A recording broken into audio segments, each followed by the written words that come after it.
Tanghaling tapat noon nang dumating si Marco sa liblib na sitio sa paanan ng kabundukan sa lalawigan ng Quezon. Isa siyang binatang may dugong manlalakbay, mahilig mag-ikot sa mga probinsya upang maranasan ang kakaibang kultura, katahimikan, at simpleng pamumuhay ng mga tao. Subalit ang pagbisitang ito ay hindi ordinaryo. Ayon sa kanya, parang may humihila sa kanya patungo sa lugar na ito, isang damdaming hindi niya maipaliwanag. Ang sitio ay tahimik, parang nilulumpo ng katahimikan ang paligid. Kakaunti lang ang mga bahay, at karamihan dito ay gawa sa kahoy, pawid, at kawayan. May mga bata sa gilid ng daan, nakatingin sa kanya na parabang hindi sanay makakita ng dayo. Tinanguan niya ang mga ito, ngunit hindi man lang gumanti ng ngiti ang mga bata. Dito po ba ang sitio malagim? Tanong niya sa isang matandang lalaki na may hawak na bulok habang naggagapas ng damo. Iho. Pero anong ginagawa mo rito? Wala nang naglalakbay dito mula pa noong matagal na, sagot ng matanda na may halong pag-aalinlangan. Gusto ko lang po magpahinga.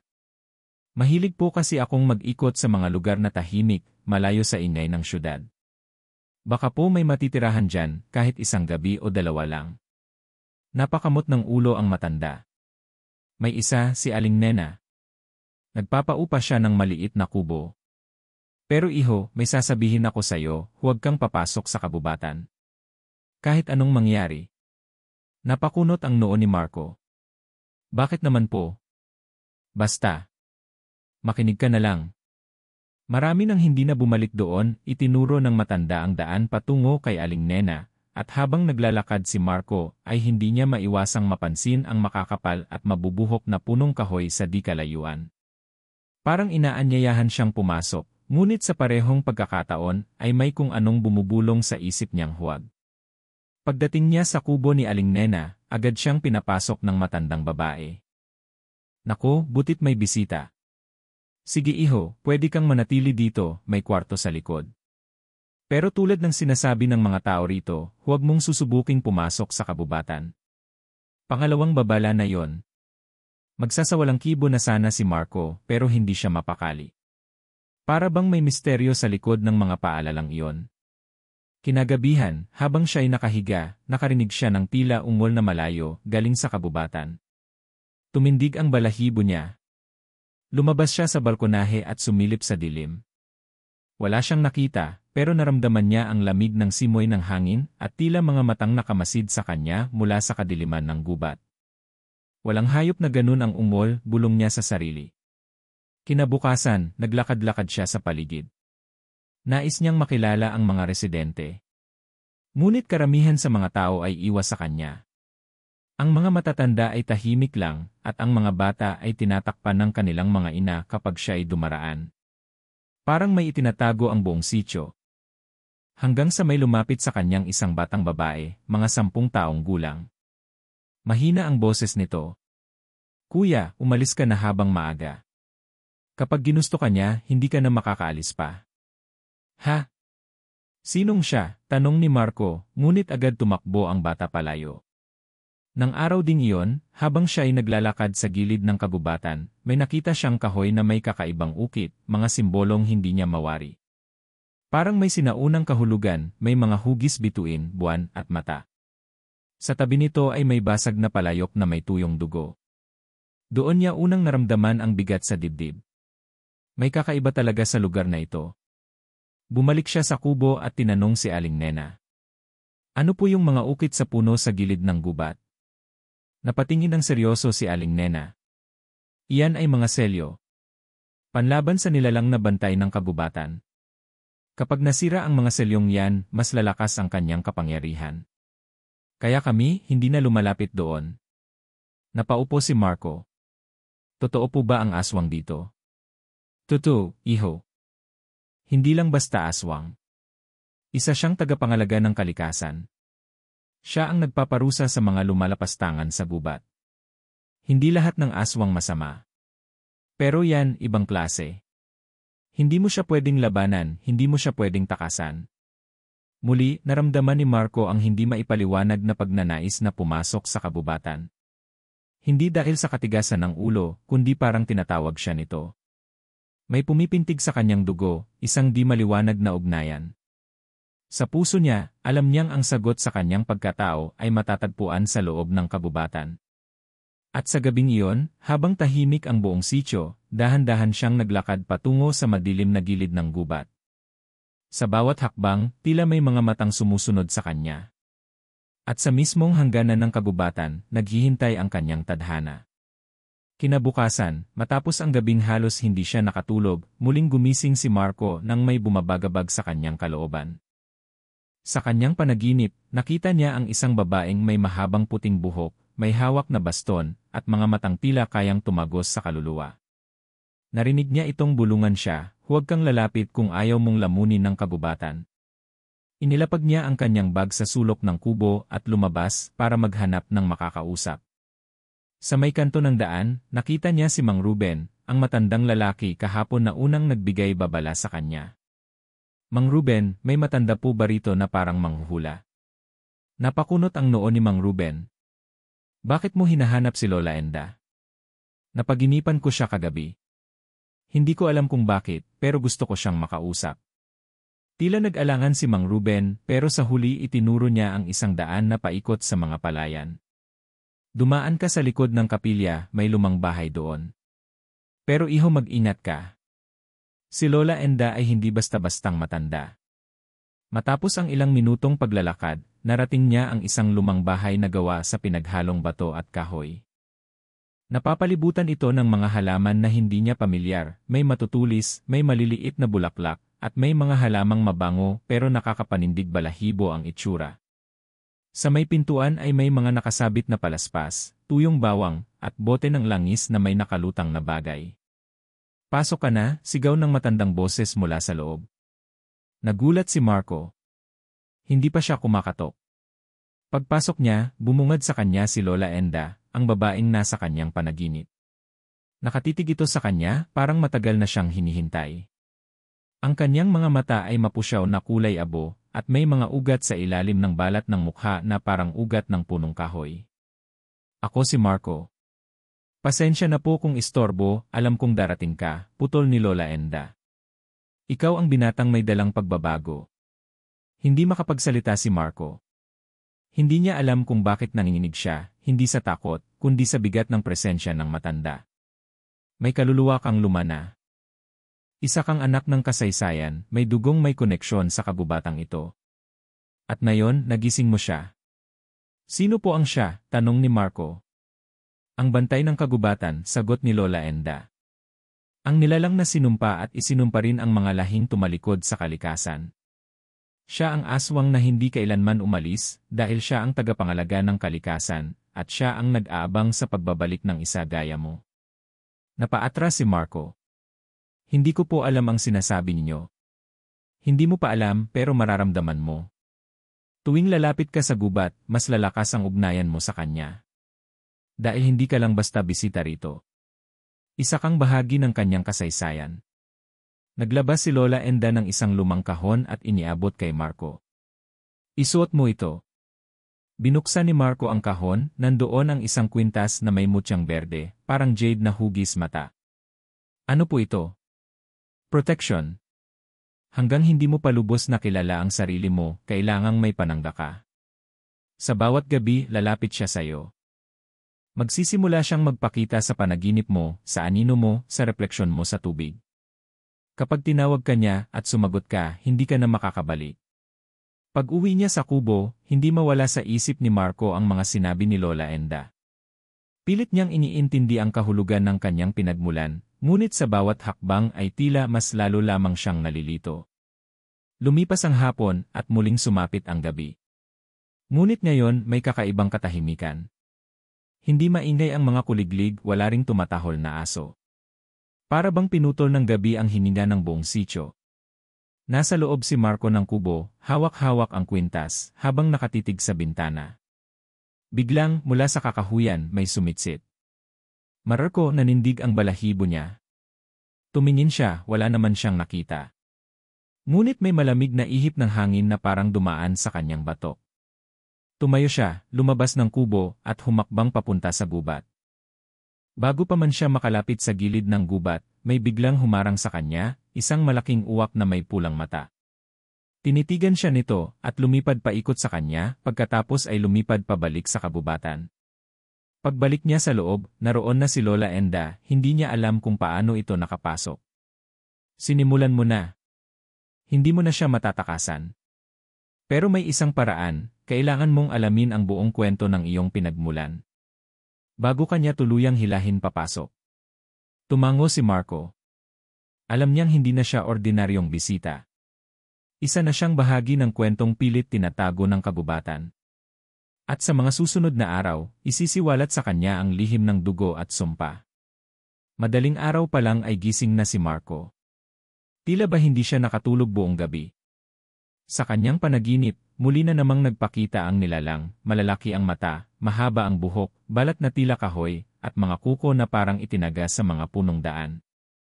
Ngunit sa halip na takutin siya, tila ito ay nagmamasid lamang, parang gustong sabihin ang isang mensahe. Nang sumikat na ang araw, napagpasyahan niyang sundin ang kanyang pakiramdam at pumasok sa kabubatan. Bitbit ang kanyang maliit na backpack, isang bote ng tubig, ang kwintas na ibinigay ni Lola Enda, at ang kakaibang kuryosidad sa dibdib, unti-unti niyang tinahak ang daan papasok sa kabubatan ng Sitio Malagim. Habang lumalalim ang kanyang nilalakaran, napansin niyang tila nag-iba ang ihip ng hangin. Mas malamig. Mas mabigat. Ang mga puno ay masiksik kaysa sa dati niyang nakita sa ibang gubat.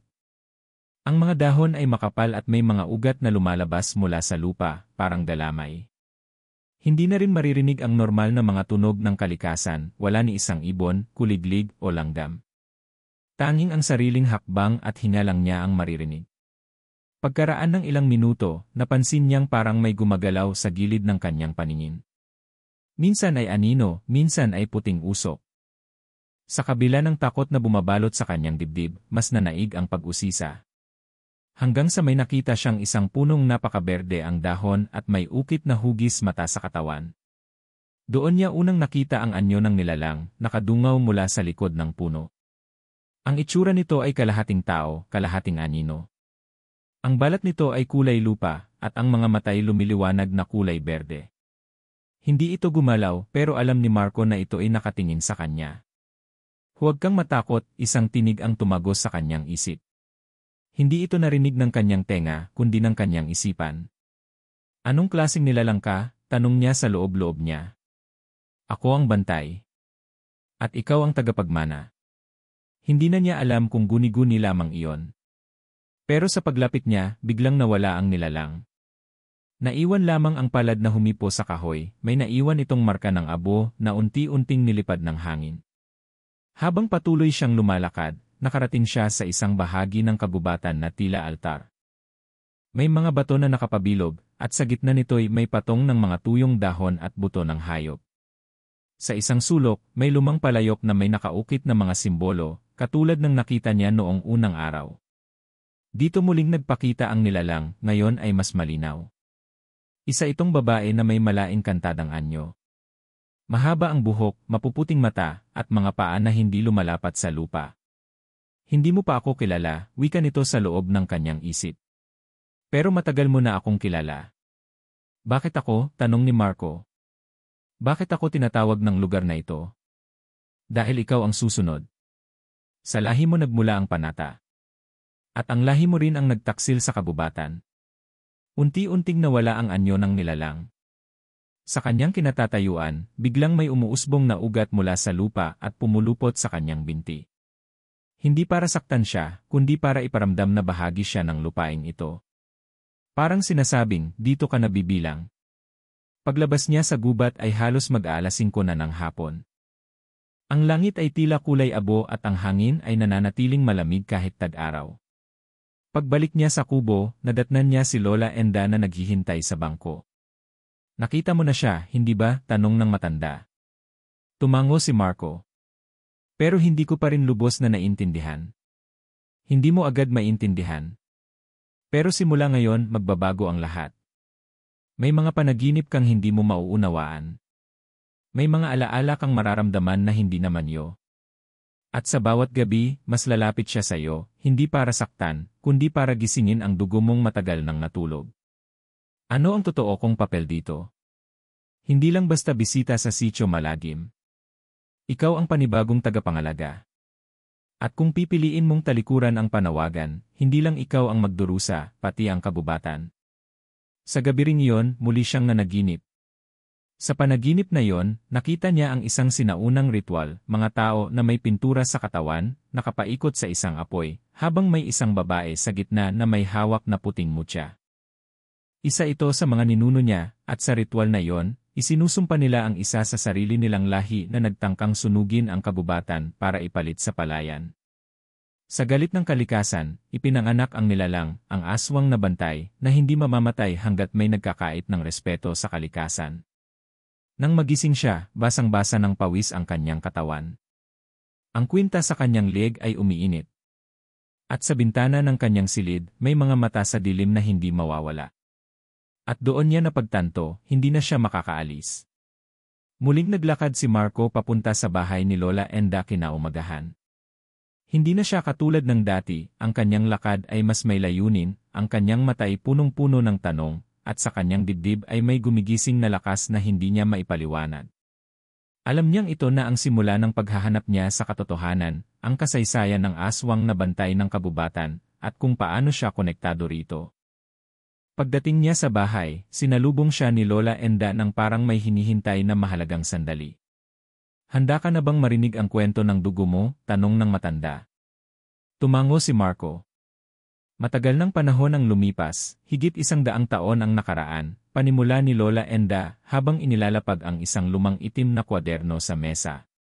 May isang lahi ng mga tagapangalaga ng kabubatan, mga taong may koneksyon sa kalikasan, may kakayahang maramdaman ang sakit ng lupa, ng hangin, ng mga nilalang dito. Isa sa kanila ay si Amara, isang dalagang may angking kapangyarihan at kagandahan, piniling maging bantay ng kabubatan. Ngunit ang lahing ito, tulad ng lahat, ay binubuo ng mga taong marunong ring masilaw sa tukso. Si Galdino, kapatid ni Amara, ay nagnasa sa yaman ng kabubatan. Gusto niyang gawing taniman ng palay at tubo ang gubat. Nakipag-alyansa siya sa mga banyagang dumayo, at kapalit ng kaunting ginto, ipinagbili ang kaluluwa ng kabubatan. Sa ginawa niyang iyon, nagsimulang masunog ang mga puno, mamatay ang mga hayop, at lumikas ang mga engkanto. Si Amara ay nagpakalayo sa loob ng gubat, humingi ng tulong sa mga sinaunang nilalang upang mailigtas ang natitirang bahagi. Sa ritual na ginawa niya sa gitna ng gubat, isinumpa niya ang sarili upang maging bahagi ng kabubatan, isang nilalang na hindi matutulog, hindi mamamatay, hanggat may nagtatangkang sirain ang kalikasan. Doon isinilang ang aswang na bantay ng kabubatan. Napakunot ang noo ni Marco. Si Amara? Siya ang aswang. Hindi ang klase ng aswang na naririnig mo sa kwento ng matatanda, paliwanag ni Lola Enda. Hindi siya naninila ng sanggol o sumusupsop ng dugo. Isa siyang nilalang na nagbantay, nagbago ng anyo, naging anino ng bawat sulok ng kabubatan. Ngunit dahil sa takot ng mga tao sa hindi nila maintindihan, tinawag nila siyang aswang. At sa pagdaan ng panahon, iyon na ang naging pagkakakilanlan niya. Paano ako konektado sa kanya? Tanong ni Marco, unti-unting nauunawaan ang bigat ng kanyang pinanggalingan. Ikaw ay isang apo sa tuhod ni Galdino. Isa ka sa mga huling lahi ng pamilya ng nagtaksil. Ngunit kakaiba ka.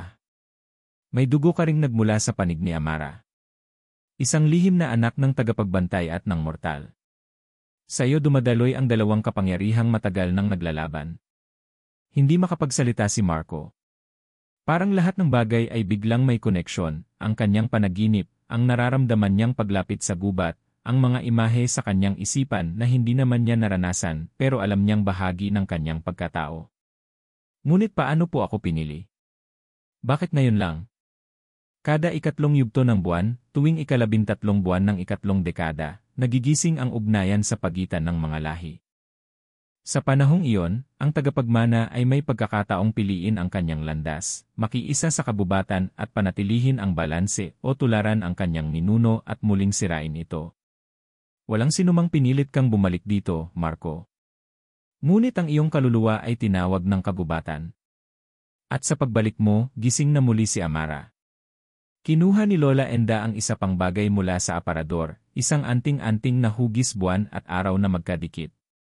Ito ang simbolo ng dalawahang lahi. Dugo ng tagapagbantay at dugo ng nagtaksil. Isuot mo ito, at magkakaroon ka ng kakayahang marinig ang boses ng kabubatan, pati ang mga lihim na hindi nakikita ng karaniwang tao.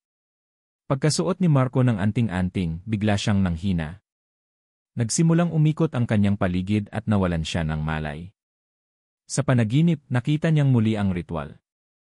Ngunit ngayon, siya na ang nasa gitna. Nasa paligid ang mga taong may pintura sa katawan, may hawak na mga sanga at apoy. Mula sa harapan niya, lumapit si Amara, ang kanyang ninunong aswang. Ikaw ang susunod. Ngunit ang tanong, papanig ka ba sa akin, o itutuloy mo ang kasalanan ng lahi mo? Hindi ko alam, sagot ni Marco. Malalaman mo, sa oras na maranasan mo ang lahat ng sakit at lihim ng kabubatan. Pagmulat ng kanyang mata, nasa loob na ulit siya ng bahay ni Lola Enda. Ngunit iba na ang pakiramdam niya. Sa bawat tunog sa paligid, naririnig niya ang kahulugan. Sa paghipo sa dingding ng bahay, nararamdaman niya ang damdamin ng kahoy. At sa bawat pagtibok ng puso niya, tila may ibang boses na pumapaimbabaw, ang boses ng kabubatan. Sa gabing iyon, habang nakaupo siya sa labas ng kanyang kubo, nakita niyang muli ang anyo ni Amara. Nakadungaw sa likod ng puno, hindi nagpakita ng galit o takot, kundi pag-asa. At sa kanyang dibdib, umuusbong ang tanong, kaya ko bang yakapin ang panata ng aking lahi, kahit ako'y bahagi ng kasalanan? Matapos marinig ni Marco ang kasaysayan ng kanyang lahi at ang sumpa ng kabubatan, nagbago ang kanyang pananaw sa lahat. Ngunit hindi pa tapos ang lahat. Iyon pa lang ang simula. Dahil ngayong gising na ang ugnayan niya sa kabubatan, nagsimula na ring gumalaw ang mga nilalang na dati na nahimik sa dilim. Ang mga ligaw na espiritu, mga nilalang na nasugatan, nawalan ng tahanan, o naging halimaw sa ilalim ng kabubatan, ay unti-unting nagising. At siya ang unang pagsubok ng kabubatan para sa kanila. Ang unang pag-atake gabi ng kabilugan ng buwan. Malamig ang simoy ng hangin, pero parang may apoy sa dibdib ni Marco. Hindi siya mapakali. Ramdam niya ang paggalaw sa paligid. Ang mga hayop ay tahimik. Walang ingay ng kuliglig, walang huni ng ibon, tila lahat ay nagkukubli. Nang biglang, ayay rorere. Isang matinis na tunog ang gumising sa kanya. Tumindig ang kanyang balahibo. Kinuha niya ang anting-anting at agad itong kumislap. Isa itong babala. Mula sa kabubatan may gumagalaw. Mabilis. Mabigat. At gutom. Ang aninong walang mukha biglang sumambulat mula sa mga damo ang isang nilalang, itim na itim, may 4 na paa, at tila baluktot ang katawan na parang pinagdugtong-dugtong ang buto ng hayop at tao. Wala itong mukha, isang malaking hukay lang ang nasa harapan ng ulo nito, at mula roon ay may sumisirit na hangin, parang humihigop ng kaluluwa. Aarg! Sigaw ng nilalang habang tumatalon papunta kay Marco. Agad na gumana ang anting-anting. Isang ilaw ang bumalot sa katawan niya at itinulak ang nilalang palayo. Ngunit hindi ito natakot. Muli itong sumugod. Dito napagtanto ni Marco, hindi ito basta halimaw. Isa itong dating tao, nilamon ng galit at kasakiman. Pakikibaka at pag-unawa habang nakikipaglaban si Marco, bigla siyang nakakita ng panandaliang imahen sa kanyang isipan. Isang magsasaka, umiiyak sa gitna ng nasirang sakahan, habang sinisisi ang kabubatan sa pagkamatay ng kanyang pamilya. Sa sobrang galit, pumasok ito sa gubat at hindi na nakalabas. Sa paglipas ng panahon, naging ligaw siyang nilalang, na puno ng puot at gutom. Doon napagtanto ni Marco, hindi sapat ang lumaban. Kailangang unawain. Ang lakas ng pananaw gamit ang anting-anting, hinigpitan ni Marco ang hawak at sinubukang pumasok sa diwa ng nilalang. Kung naririnig mo ako, bulong niya sa hangin, hindi pa huli ang lahat. Ang nilalang ay huminto. Tumigil sa pag-atake. Nanginginig ang katawan nito. Unti-unting bumagal ang galaw. Ang galit mo ay hindi laban sa akin, kundi sa sakit na hindi mo natanggap. Pagkatapos ng ilang sandali, bumagsak ang nilalang. Mula sa katawan nito ay unti-unting lumabas ang isang kaluluwang maputi, mahinahon, at lumipad paakyat sa ulap. Naiwan ang isang tuyot at sirang anyo ng tao, tahimik at payapa.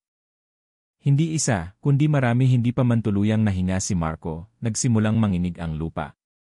Mula sa mga punong kahoy ay lumitaw pa ang ilan, 3, 4, 5, 6 na nilalang, bawat isa'y may itsurang mas kasuklam-suklam kaysa sa una. Ang iba'y may mahahabang liig, tila ahas, ang iba'y may maraming mata, habang ang iba na may tila may balat na puno at mukha ng sanggol na umiiyak. Sila ang mga ligaw na kaluluwa ng kagubatan. Ang mga nawalang nilalang na isinumpa ng gubat dahil sa kasalanan nila sa kalikasan. Tulungan mula sa di inaasahan habang papalapit ang mga halimaw, tila wala na siyang magagawa. Ngunit bago siya tuluyang mapalibutan, biglang lumitaw si Amara, ang aswang na bantay ng kagubatan. Nakaputi siya, may liwanag sa kanyang mga palad, at sa isang sigaw, tama din eh. Huminto ang mga nilalang. Hindi siya kaaway, wika ni Amara. Siya ang inaasahan ng kagubatan. Tinuro ni Amara si Marco. Ikaw na ang susunod na bantay. Ngunit hindi ka makakaligtas kung hindi mo paniniwalaan ang iyong sarili. Ang pagpapasya ni Marco tumango si Marco, at sa kauna-unahang pagkakataon, pinikit niya ang kanyang mata, at hinayaan ang sarili na maging daluyan ng kalikasan. Mula sa lupa, sumibol ang mga ugat na parang braso. Mula sa hangin, dumating ang mga bulong ng matatandang espiritu. Mula sa apoy, nanuot ang tapang ng mga ninuno. At mula sa tubig, dumaloy ang kanyang kalmadong damdamin. Bumangon siya. Lumapit sa mga halimaw. Isa-isa, hinawakan niya ang kanilang mga ulo, at pinakawalan ang kanilang galit. Unti-unti, sila ay bumalik sa pagiging espiritu, malaya at payapa. Ang panibagong gabi tahimik na muling bumalik ang gabi sa dati. Ang mga hayop ay nag-ingay muli. Ang kagubatan ay muling huminga. Ngunit para kay Marco, ito ay simula lamang ng mas malalim na pakikipagsapalaran. Napatunayan niyang may kakayahan siya, ngunit kasabay noon, may responsibilidad siyang hindi na niya maiiwasan. Lumapit si Amara at iniabot sa kanya ang isang kahoy na baston, ang tanda ng bagong bantay. Simula ngayon, sabi niya, hindi ka na lamang tagapagsalaysay ng kwento. Isa ka ng bahagi nito. Ang gabi matapos ang pag-atake ng mga ligaw na nilalang ay hindi nagbigay kay Marco ng pahinga. Sa halip, iyon ang simula ng kanyang matagal at mahirap na pagsasanay bilang tagapangalaga ng kagubatan. Hindi lamang ito pisikal na lakas ang kailangan, kundi puso, isipan, at matibay na paniniwala. Ang kanyang guro, si Amara, ang aswang na hindi kaaway kundi tagapagtanggol. Isang nilalang na nabuhay ng daan-daang taon, taglay ang lihim ng kagubatan at ng mga aswang na hindi nagdadala ng takot, kundi proteksyon. Ang unang hakbang, pagkilala sa gubat bago pa man magsimula ang tunay na pagsasanay, kailangan munang matutunan ni Marco ang mapa ng kagubatan. Hindi ito gaya ng karaniwang gubat. Bawat puno, bawat anino, bawat ilog ay may buhay at may alaala. Hindi mo pwedeng lakarin ang kagubatan ng basta-basta, sabi ni Amara. Dahil kapag hindi mo siya iginagalang, maaaring hindi ka na makalabas pa. Araw-araw, bitbit ang baston ng tagapangalaga, iniikot ni Marco ang mga bahagi ng gubat. May bahagi na puro baging ang gumagalaw, may bahagi na puno ng mga bulaklak na sumisigaw kapag pinutol. May ilog na tanging sa hating gabi lumilitaw, at may mga batong may mukha ng mga sinaunang espiritu. Habang lumalalim ang araw, mas nauunawaan ni Marco, ang kagubatan ay hindi lugar lamang. Isa itong buhay na nilalang. Pangalawang hakbang, pagkontrol ng enerhiya sumunod ay ang pag-aaral ng enerhiya. Ang anting-anting ni Marco ay may sariling kapangyarihan, ngunit kailangan niya itong ma-channel sa tamang paraan. Itinuro ni Amara kung paano gamitin ang hininga para pataasin ang enerhiya sa katawan, kung paano dumaan sa katahimikan upang pakinggan ang mga bulong ng mga kaluluwa sa paligid, at kung paano tumawag ng tulong mula sa mga espiritu ng kalikasan. Hindi ito gaya ng panonood ng pelikula, wika ni Amara. Ang pagkakamali rito ay buhay ang kapalit. Isang gabi, sa ilalim ng kabilugan ng buwan, inutusan si Marco na pasiklabin ang apoy gamit lamang ang kanyang damdamin at dasal. Umabot siya ng 3 oras bago sumiklab ang apoy, at nang ito'y mangyari, nakita niya ang apoy na may kulay asul, tanda ng dalisay na enerhiya. Ikatlong hakbang, pagsasanay sa labanan hindi mawawala sa pagsasanay ang pagharap sa panganib. Itinuro ni Amara ang iba't ibang uri ng nilalang na maaaring kanyang kaharapin, ang sigbin, na biglang nawawala at sumusulpot sa likod. Ang tiktik, na may dila na abot sa bubong. At ang balbal, na kayang amuyin ang kaluluwa ng tao mula sa malayo. Hindi lahat ng aswang ay kalaban, sabi ni Amara, ngunit hindi rin lahat ng maganda ang anyo ay kakampi. Dito sa kagubatan, ang itsura ay panlilinlang. Sa bawat laban, pinapaalalahanan si Marco na huwag patay-sindi sa damdamin. Kapag pinasok ka ng takot, wika ni Amara, mas lalakas sila. Pagsubok ng dugo isang gabi, dinala si Marco sa pinakaliblib na bahagi ng kagubatan, sa tinatawag nilang puso ng gubat, kung saan may isang sagradong lawa. Dito nagaganap ang pagsubok ng dugo, isang sinaunang ritual upang subukin kung tunay nga siyang karapat-dapat. Pinaupo siya sa gitna ng bilog ng mga espiritu. Isa-isang lumitaw ang mga ninuno, ang dating mga bantay, mga aswang na nagbuwis ng buhay para sa kabubatan. Ang tubig sa lawa ay naging pula, tanda ng pagbukas ng daan sa ilalim ng mundo. Kailangang ilubog ni Marco ang kanyang kamay sa lawa. Doon, makikita niya ang kanyang pinakamalalim na takot. Nang gawin niya ito, biglang lumitaw ang imahe ng kanyang ama, nakabitin sa punong kahoy, habang umiiyak at nagsusumamo ng tulong. Ang kagubatan ay lumalapit upang siya ilamunin. Napasigaw si Marco. Hindi. Hindi ako tulad ninyo. Ngunit ang tinig ng ama ay nanghihina. Anak, tulungan mo ako'y naging isa sa kanila, pagbitaw sa nakaraan sa kanyang luha, naunawaan ni Marco na ang tunay na laban ay wala sa labas, nasa loob. Kailangang bitawan ang sakit ng kanyang pagkabata, ang pagkapuot sa kabubatan, at ang takot sa kapangyarihang nasa kanya. Hindi ko na kayo kinamumuhian, sabi niya sa imahe ng kanyang ama. Pero hindi ko na rin hahayaang madilim na nakaraan ang magdikta ng kinabukasan ko. At sa sandaling iyon, ang pulang lawa ay naging malinaw. Ang mga espiritu ay tumango. Si Amara ay ngumiti. Pag-ani ng pagkilala ng matapos ang ritual, isinabit sa liig ni Marco ang isang kwintas na yari sa ugat ng punong matandang almasiga. Ito'y tanda na siya na ngayon ay isang tunay na tagapangalaga, bantay ng kabubatan. Tunay ka ng aswang, ani Amara, ngunit hindi isa sa mga kinatatakutan, isa ka sa mga tagapagtanggol. Bagong panata sa tuktok ng bundok, sa ilalim ng bituin at buwan, itinaas ni Marco ang baston at bigkas ang kanyang panata, sa ngalan ng kalikasan, ng espiritu ng kabubatan, ng dugo ng aking lahi, at ng liwanag ng bagong panahon, ako si Marco, anak ng kagubatan, at ako'y naririto upang ipagtanggol ang buhay, laban sa mga uhaw sa dugo at kasinungalingan. Sa paligid niya, umawit ang hangin. Sumayaw ang mga dahon. Tumahimik ang kagubatan na parabang natulog ng may ngiti. Makalipas ang ilang linggo mula nang tanggapin ni Marco ang tungkulin bilang bagong bantay ng kabubatan, unti-unti na niyang nararamdaman ang kapangyarihang dumadaloy sa kanyang katawan. Hindi na siya basta-basta natatakot at mas naging malalim ang kanyang ugnayan sa kalikasan. Ngunit kasabay ng kapayapaan ay ang pagdapo ng malamig na pangamba dahil may kakaiba na namang nararamdaman ang kabubatan. Tuwing alas 12 ng gabi, may malamig na simoy ng hangin na tila may kasamang bulong. Ang mga ibon at hayop ay biglang tumatahimik. At ang mga punong kahoy tila nag-iyakan. Si Amara mismo ang unang nakaramdam. Marco, sambit niya, may gumagalaw na kaluluwa mula sa timog.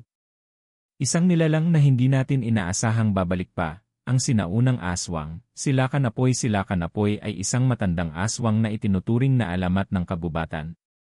Ayon sa mga matatanda, siya ay nabuhay bago pa dumating ang mga Kastila. Isa siya sa mga orihinal na tagapangalaga ng kabubatan, ngunit nilamon ng uhaw sa kapangyarihan. Bumalik siya upang angkinin muli ang kabubatan, hindi upang ipagtanggol ito, kundi upang gawing imbakan ng mga nilalang na alagad niya, mga nilikhang pinagsama ang katawan ng tao, hayop at multo. Siya'y itinataboy ng mga espiritu noon pa, ngunit may paniniwalang hindi siya tuluyang nawala, kundi pansamantalang namahinga sa ilalim ng isang aninong bundok. At ngayon, nagising na muli. Ang unang pagkikita isang gabi, habang sinusuyod ni Marco ang hilagang bahagi ng gubat, bigla niyang nakita ang kakaibang apoy sa kalayuan. Hindi ito karaniwang siga, ito ay kulay berde at walang usok. Lumalakad ang apoy, may anyo ng tao, ngunit tila gawa sa baga at abo. Marco, isang tinig ang bumulong sa kanyang likod. Paglingon niya, isang matandang lalaki ang nakatayo, may mahabang balbas, pulang mata, at mga kuko na tila bakal. Ang balat nito ay tuyot na parang balat ng ahas, at sa likod nito ay tila may mga pakpak na nasunog ngunit muling bumubuo. Ako ang dating ikaw, ani nito. Ako si Lakanapoy at ako ang tunay na tagapagmana ng kabubatang ito. Ang hamon ni Lakanapoy, hindi ka karapat-dapat, sambit ni Lakanapoy kay Marco. Ang dugo mo ay bata pa. Ang puso mo ay marupok. Ang kagubatan ay para sa malalakas, hindi sa mga maramdamin. Ngunit hindi na tinag si Marco. Bagamat dama niya ang lakas ng nilalang sa harapan niya, pinigilan niyang magpakita ng takot. Hindi lakas ang sukatan ng pagiging tagapangalaga, sagot niya. Kundi kung paano mo pinoprotektahan ang mahina. Napangiti si Lakanapoy. Magaling magsalita. Pero tingnan natin kung hanggang kailan ka tatagal. At sa isang iglap, naglaho siya sa dilim, kasama ang apoy na berdeng nagmarka sa lupa. Ang panaginip ng mga sinaunang bantay kinagabihan, dinalaw si Marco ng isang matinding panaginip. Siya ay nasa gitna ng isang madilim na kagubatan, at sa paligid niya ay may mga taong tila espiritu, puro puti ang mata, duguan ang mga palad, at may mga kwintas na yari sa buto ng hayop. Ikaw ang pinili ng kagubatan, wika ng isa. Ngunit ang tunay na laban ay paparating pa lamang. Isa-isang lumapit sa kanya ang mga dating bantay. Bawat isa ay nagbigay sa kanya ng bahagi ng kanilang lakas, mga anting-anting, dasal, at alaala ng kanilang kabayanihan. Nang magising si Marco, namumuo sa kanyang kamay ang abo ng kagubatan, isang tanda na ang mga espiritu ay nasa kanyang panig. Pagbabanta ng kadiliman kinabukasan, dumagsa ang mga palatandaan ng pagbabalik ni Lakanapoy. Ang mga puno sa timog ay nagsimulang malanta kahit hindi tagtuyot. Ang mga ilog ay may bahid ng itim na likido. May mga hayop na biglang nawawala at ang mga nakita ay tila wala ng kaluluwa. Dumami rin ang mga nilalang na lumalabas sa gabi, mga aninong hindi kilala kahit ni Amara. At isang gabi, sa gilid ng kagubatan, nakita ni Marco ang isang simbolo na inukit sa bato, ang mata ni Lakanapoy, ang paalala na nagsisimula na ang kanyang pagbabalik. Pagpapasya ng kagubatan dahil sa dumaraming banta, nagpatawag ng pagpupulong ang mga espiritu ng kagubatan. Sa gitna ng punong matandang almasiga, lumitaw ang mga tagapangalaga mula sa iba't ibang bahagi ng lupa, mga diwata, duwende, tikbalang, at iba pang nilalang na nagsusumpang protektahan ang balanse ng mundo. Isang tanong ang kanilang pinagdesisyunan, sino ang haharap kay Lakanapoy? Tumayo si Marco, at sa unang pagkakataon, kahit kabado, ay buong tapang na nagsalita, hindi ko man siya ka-level sa kapangyarihan, hindi rin niya ako matatalo sa paninindigan. Ako ang pipigil sa kanya. Isang saglit na katahimikan. Pagkatapos, isang matandang diwata ang tumango. At kung ikaw ang piliin, anak ng kagubatan, tatanggapin mo ba ang kapalit? Ano mang kapalit, sagot ni Marco, basta't mailigtas ko ang kagubatan. Paghahanda para sa laban nag-umpisa na ang huling yugto ng pagsasanay ni Marco, ang paghahanda para sa harapang tunggalian.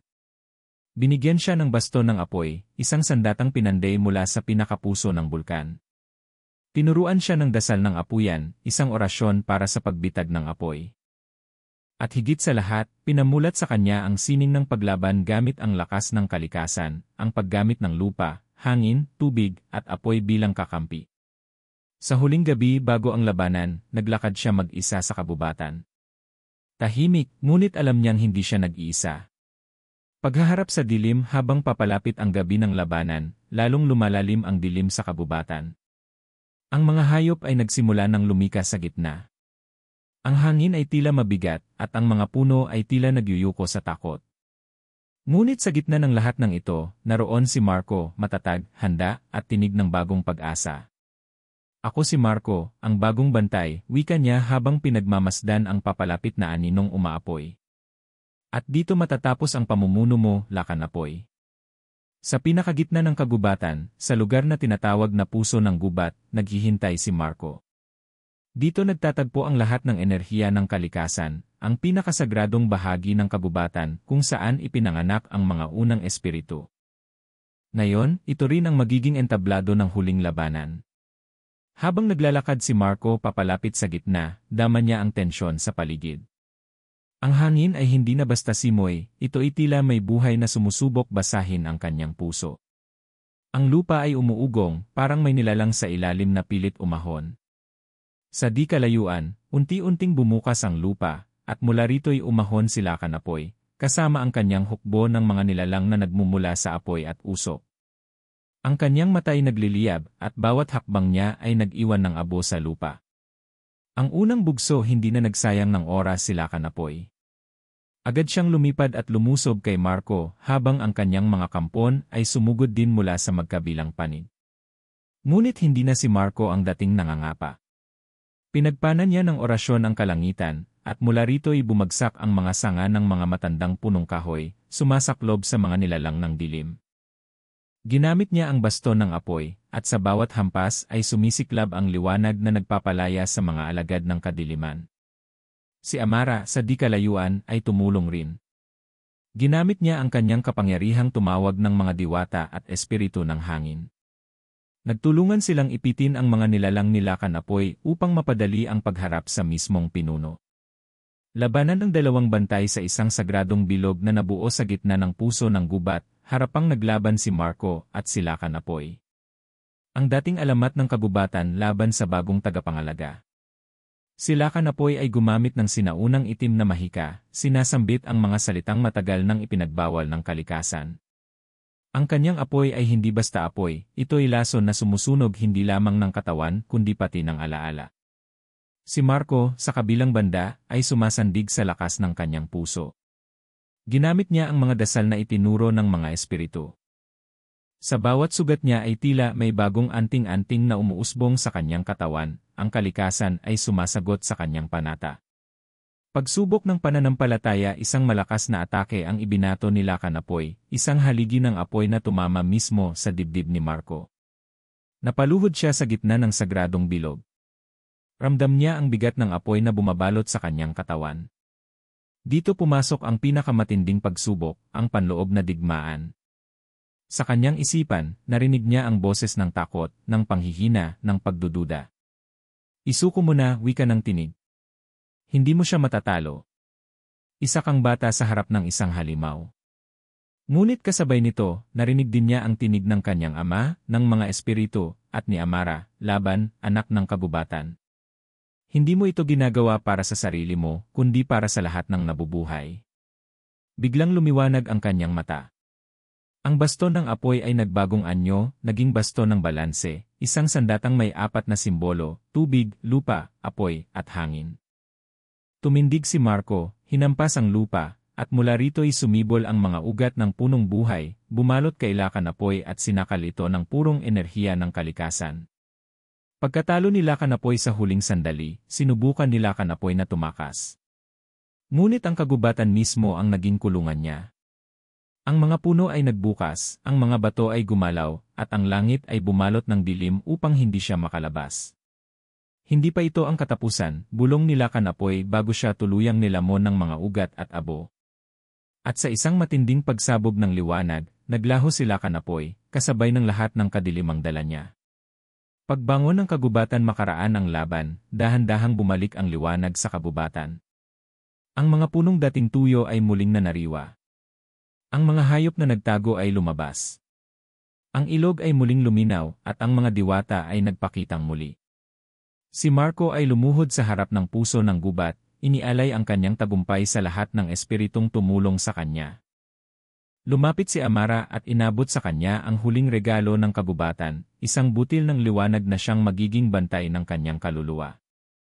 Ang tunay na kahulugan ng bantay, hindi ang kapangyarihan ang tunay na lakas ng isang bantay, sambit ng matandang diwata. Kundi ang kakayahang isuko ang sarili para sa kapakanan ng lahat. Si Marco ay naging alamat. Hindi bilang isang mandirigma, kundi bilang tagapangalaga ng balanse. Mula noon, tuwing may dumarating na bagyo o lindol, ang mga nilalang ng kagubatan ay naniniwalang si Marco ay naroroon, nagbabantay, tahimik, ngunit palaging handang lumaban. Epilogo, ang gabi ng alab makalipas ang isang taon, isang batang lalaki ang naglakad sa kagubatan, naliligaw at umiiyak. Biglang umihip ang malamig na hangin, at sa harap ng bata, lumitaw ang isang anyo, matangkad, may baston, at may mata ng liwanag. Huwag kang matakot, wika ng nilalang. Ako ang bantay ng gubat. Ligtas ka rito. At sa gabing iyon, sa ilalim ng buwan, muling napatunayan, ang kagubatan ay buhay. At hindi kailanman matatalo ng kadiliman ang liwanag. 1-0